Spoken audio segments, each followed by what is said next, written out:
আমরা নতুন করে দেখছি নতুন নতুন কিছু বৈশিষ্ট্য দেখা যাচ্ছে। বিগত 16 বছর ধরে যে মানুষরা একটি মাত্র কথা বলার সাহস করেনি,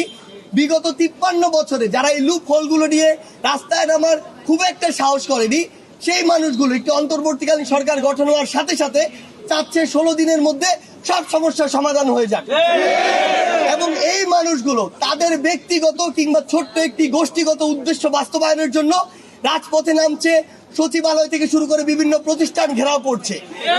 আমরা মনে করি তারা যদি এই ধৈর্যটুকু না ধরে যে এত বড় একটা ক্ষতপূর্ণ রাষ্ট্রের সংশোধনের জন্য যে একটি সময় প্রয়োজন,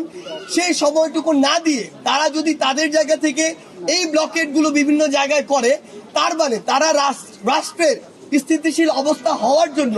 যে ফ্লোটি দরকার এই ফ্লোতে বাধা দিচ্ছে এবং তাদের অবশ্যই ভিন্ন কোনো উদ্দেশ্য রয়েছে।